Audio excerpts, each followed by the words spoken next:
Naquele dia, sendo já tarde, disse-lhe Jesus: passemos para a outra margem. E eles, despedindo a multidão, o levaram assim como estavam no barco, e outros barcos o seguiam. Ora, levantou-se grande temporal de vento, e as ondas se arremessavam contra o barco, de modo que o mesmo já estava a encher-se de água. E Jesus estava na popa dormindo sobre o travesseiro. Eles o despertaram e lhe disseram: Mestre, não te importas que pereçamos? E ele, despertando, repreendeu o vento e disse ao mar: acalma-te, ou cala a boca, fica quieto. O vento se aquietou e fez grande bonança. Então lhes disse: por que sois assim medrosos, covardes? Essa é a palavra, viu? Amanhã tratarei disso. Como é que não tendes fé? E eles, possuídos de grande temor, diziam uns aos outros: quem é este que até o vento e o mar lhe obedecem? Bom, temos tirado algumas lições desse episódio. No meu conceito, ele trata da experiência religiosa de vida de todos nós, que temos que ter nosso encontro com Jesus, que temos que ter nossa compreensão clara de Jesus, mas também seremos acossados, seremos tentados pelo inimigo, provados, até o momento de chegarmos do outro lado, até o momento de chegarmos a ver Jesus voltar. Essa história ali, ela se repete na vida de todo crente. Mas, queridos, algumas coisas a gente pode também tirar lições. A tempestade realmente era muito forte. Marcos fala que o vento, ele estava causando medo nos discípulos. Mateus e Lucas diz que estava quase enchendo o barco e eles estavam desesperados. Mas existe um fato que você passou desapercebido, talvez você não percebeu. Eu procurei nos comentários que li, teólogos, e nenhum deles fizeram referência a um fato aí. E eu fui no Espírito de Profecia, Ellen White fez referência. Interessante, não é? Os discípulos ficaram atormentados, sim ou não? Lutaram a noite toda com aquela tormenta, certo? Porém, Marcos é o único evangelista que registra um fato. Lucas e Mateus, não. Qual é o fato? É o que está no verso 36. Dizendo assim: eles, despedindo a multidão, levou Jesus para o barco, e outros barcos o seguiam. Quem enfrentou a tempestade naquela noite? Os discípulos? Sabe, às vezes não nos damos conta que tem outras pessoas ao nosso redor, do nosso convívio, que precisam de ajuda, precisam de salvação, precisam de Cristo, e passam desapercebido na nossa vida. Esses barcos e os seus tripulantes, com certeza, eu não vou desafiar você, mas eu não vi nenhum comentário de ninguém falando sobre esses indivíduos. O que aconteceu com esses barcos? O que aconteceu com essas pessoas? Alguém clamou por ajuda dentro deles? Alguém fez oração lá dentro? Com certeza sim. Com certeza clamavam. mas passam desapercebidos. Sabe?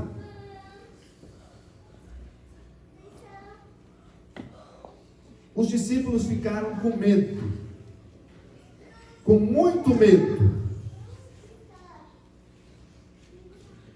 Temeram muito, mas não tinham razão para temer.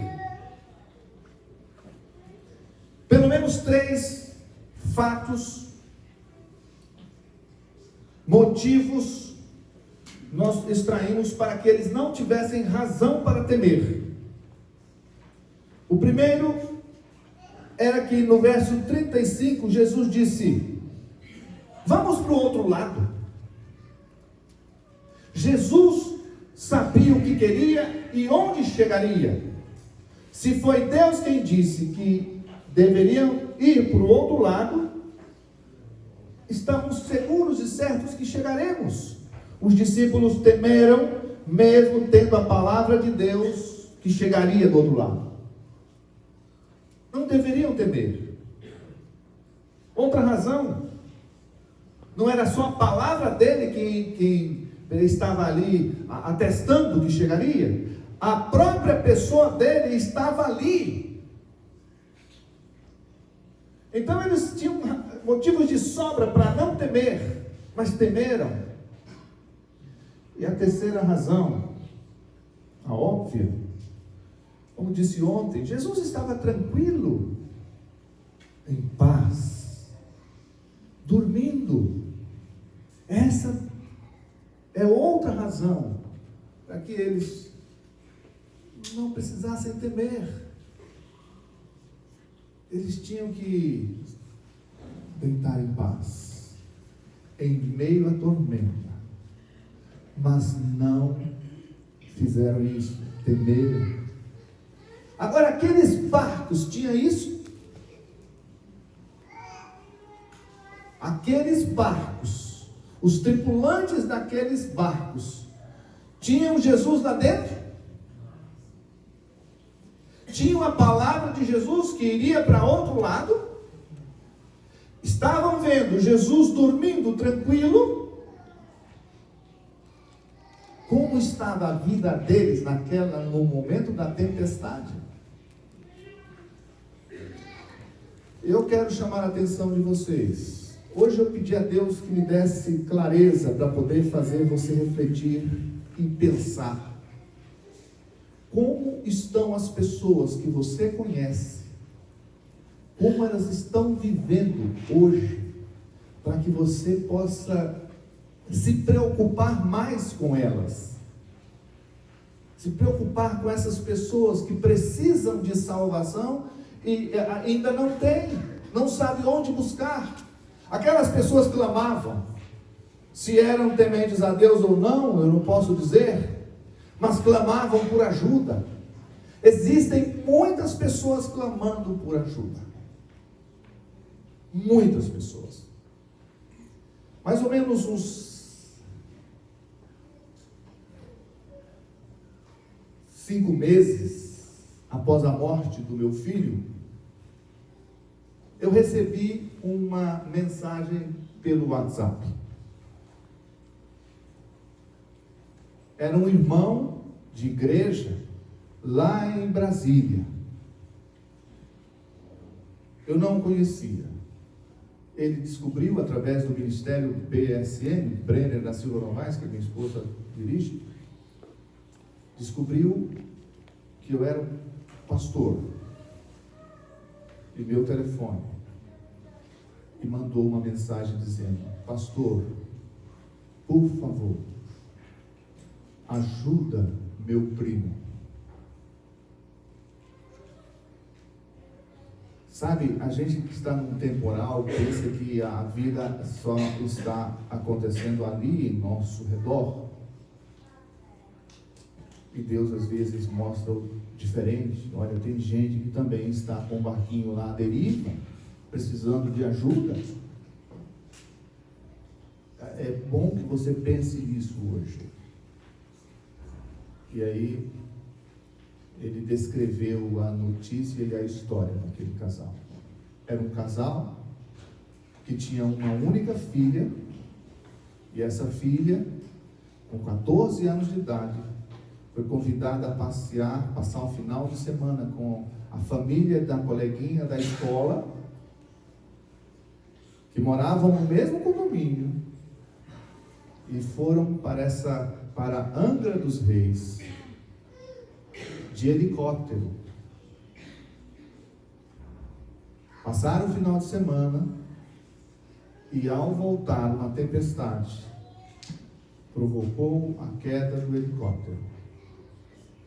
E morreram todos os que estavam lá dentro, inclusive a filhinha desse casal. Agora, a quem pedir socorro? Era um barco à deriva. A única filha morta. Eles estavam em desespero, não sabiam mais como viver.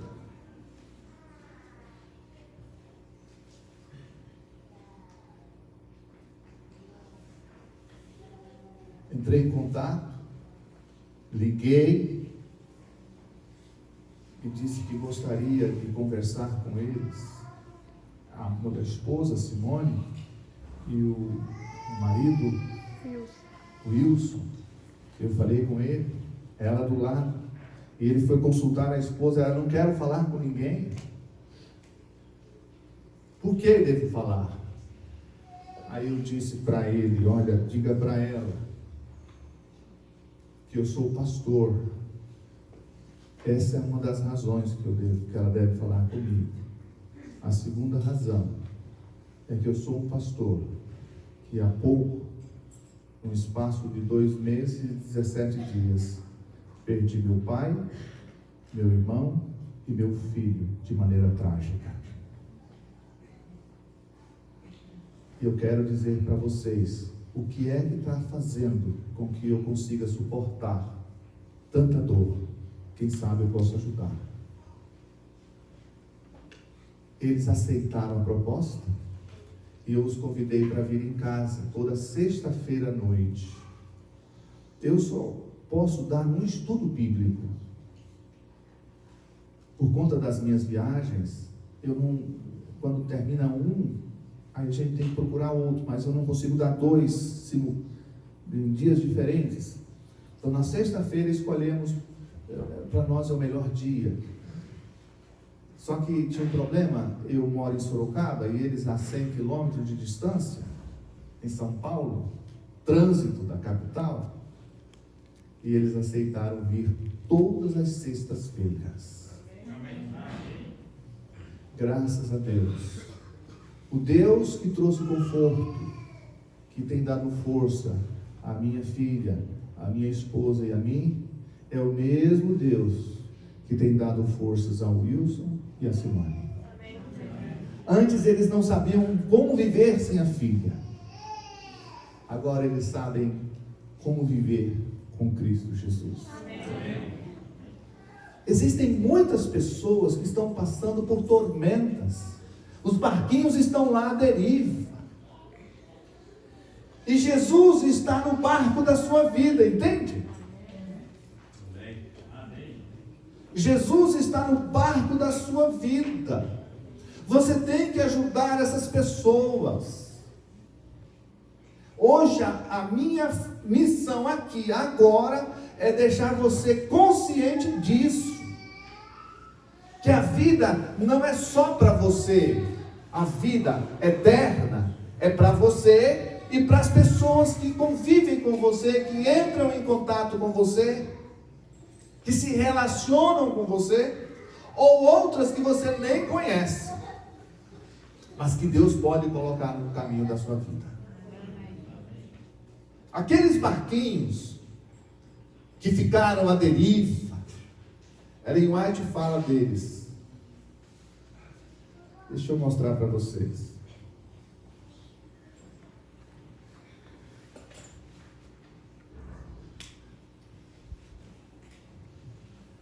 Os barcos que partiram seguindo a Jesus achavam-se no mesmo perigo que o dos discípulos.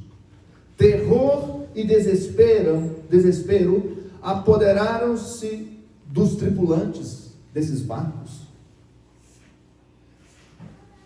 Não pense que é diferente. Imagina você sem Cristo. Imagina você sem Deus. Como seria a sua vida?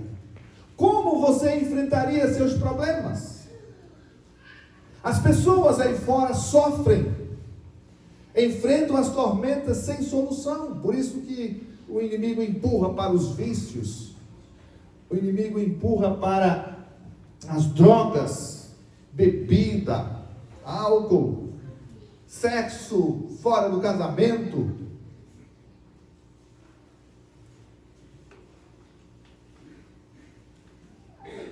Eles querem encontrar alento, mas o verdadeiro alento está em Jesus Cristo. Amém.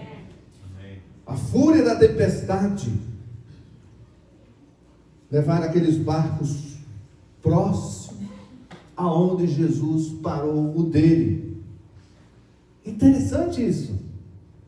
E eles puderam, ao desembarcar no outro dia, puderam testemunhar o que aconteceu quando Jesus chegou ali e libertou o endemoniado, que nós vamos ver a partir de amanhã. E puderam sair dali para testemunhar de Jesus. Vocês entendem? Irmãos, as pessoas que nos cercam não estão ao nosso redor por acaso. Não. Deus, ela quer ajudar a salvar todas essas pessoas. E precisa contar com um agente humano. Eu vou encerrar. Mas antes eu vou ler um texto e contar uma história. Para terminar. O texto está em Romanos. Romanos, capítulo 10, versículo 13 e 14.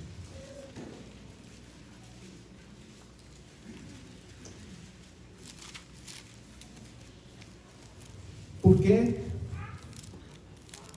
todo aquele que invocar o nome do Senhor será?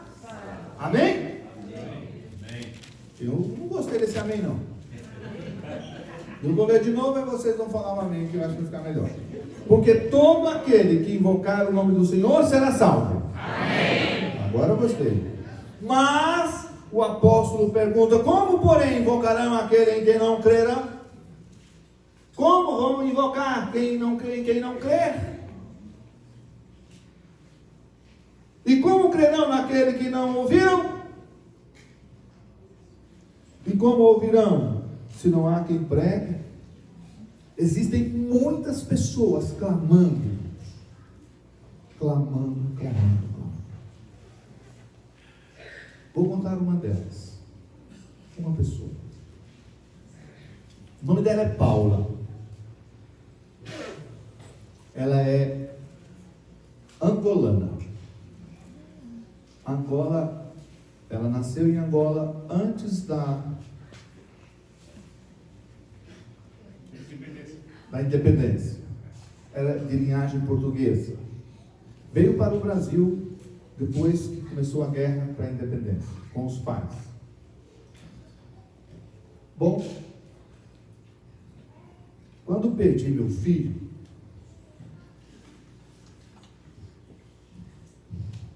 eu, como pastor departamental de Escola Sabatina, Ministério Pessoal, Pequeno Grupo e Ação Solidária Adventista, eu tenho muitas atividades, mas me dói o coração, a mente, saber que existem municípios dentro da nossa geografia da associação que não tem um adventista.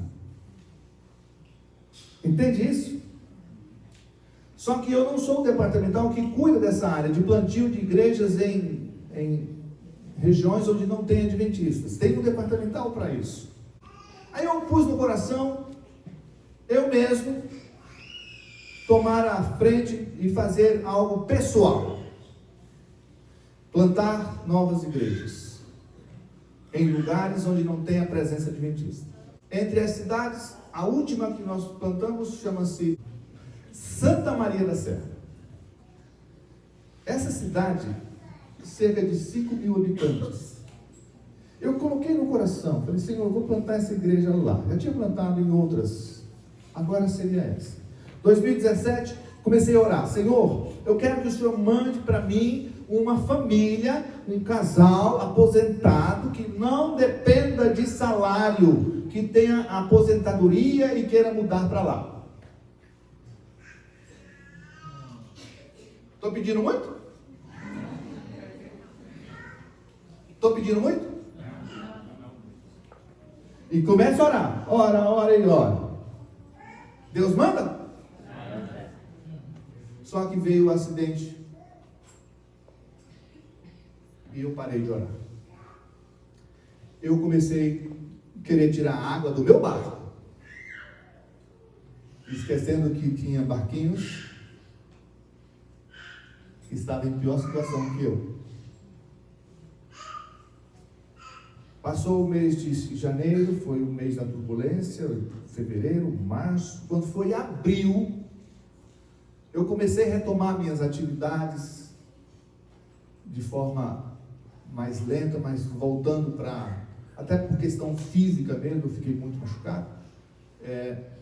Voltando para o escritório. E lá, um irmão veio visitar-me. Ele não me conhecia, ele não sabia quem eu era e nem o que tinha acontecido comigo. Ele foi na secretaria, na recepção, e disse, eu quero falar com um pastor. Lá somos 12, à época éramos 14. E a recepcionista poderia indicar para qualquer um outro, mas mandou para mim. Depois eu perguntei para ela, por que você, Silvana, por que você mandou para mim? Ah, pastor, não sei, pedi um pastor, mandei para o senhor. Como é que são as coisas, né? Ele chegou, dá licença, o senhor é o pastor Genivaldo? Sim, sou eu. A recepcionista disse que eu podia falar com o senhor. Eu falei, pois não, entra. O pastor, o senhor não me conhece, eu não conheço o senhor, eu não sou dessa associação, dessa conferência.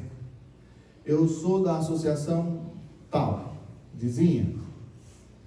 Há 3 anos, olha só, há 3 anos, pastor, nossa igreja lá em Jaú, saímos para fazer um trabalho missionário numa cidade onde não tem nenhum adventista.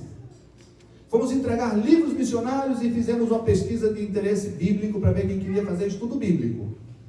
Pastor, e eu estou com esse feedback, com essa resposta dessas pessoas na minha mão, já fazem 3 anos, e é para toda vez que eu venho para São Paulo, parar aqui, descer e entregar, mas nunca fiz, acabou que passou 3 anos, e eu estou com esse pacote de pessoas querendo estudar a Bíblia.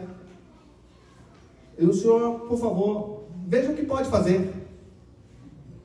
Ok, irmão. Qual é o nome da cidade? Aí ele olhou e falou, Santa Maria da Serra. Naquela hora, foi Deus que falou para mim, meu filho, você está sofrendo, o seu barco está realmente cheio d'água. O temporal não é pouco, é forte, é uma tormenta tremenda.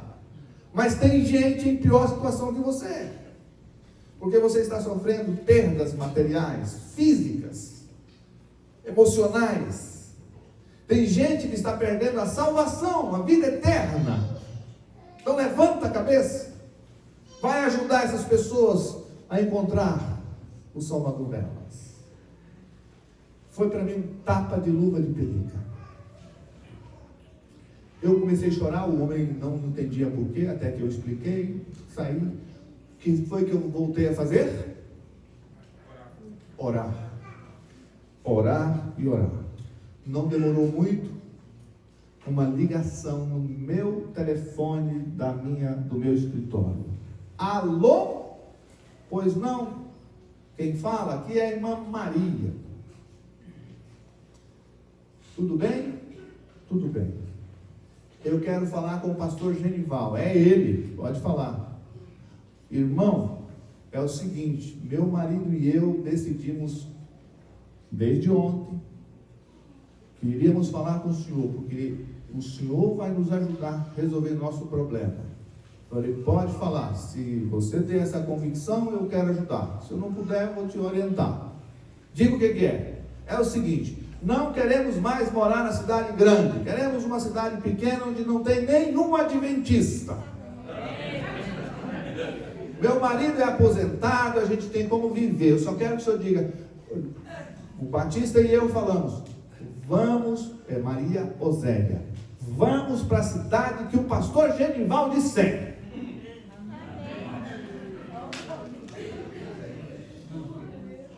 Você entende isso? Ou não? Eu disse, eu tenho o nome da cidade e tenho até interessados. Ela disse, glória a Deus, então nós vamos para lá. Eu falei, quando vocês podem ir? Agora! Irmãos, fomos procurar a casa, porque eu arrumei um dinheirinho para pagar pelo menos um aluguel para eles. E fomos para lá. Andamos o dia inteiro. Achamos uma casa que dava para atender o casal. Era a responsável, uma senhora que cuidava, era de um salão de beleza, dona de um salão de beleza. Aí fomos falar com essa senhora. E ali sentei esperando ela terminar o serviço que estava prestando a uma cliente. Enquanto eu estava sentado aqui, os irmãos do meu lado esquerdo, sentou uma mulher do meu lado direito. Ali, cliente da pessoa responsável.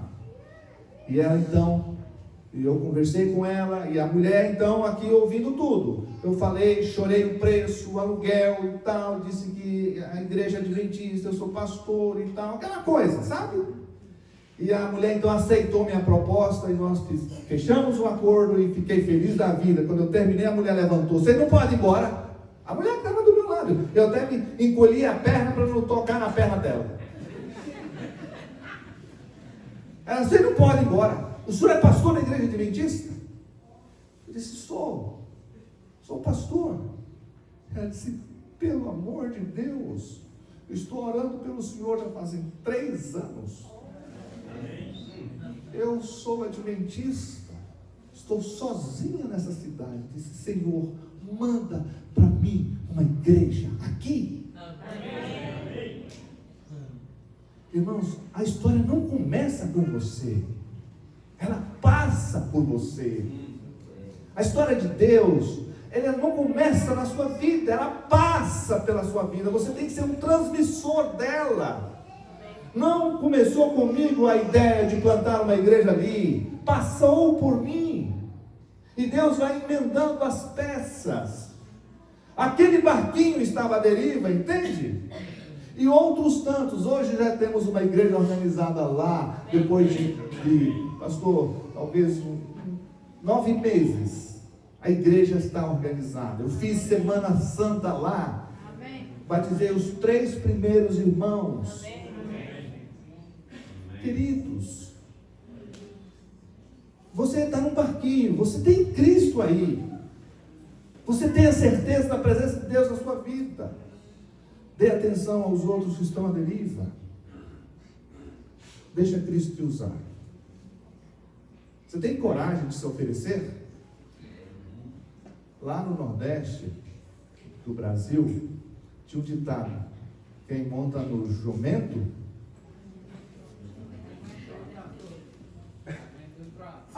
aguenta o trote.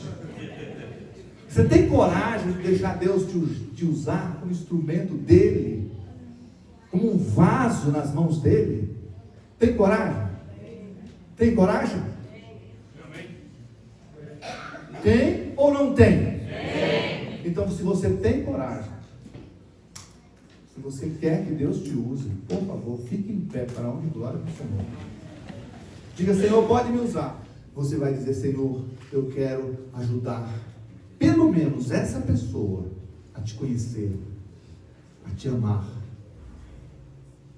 a aceitar o Senhor como eu creio. Pode ser isso? Amém.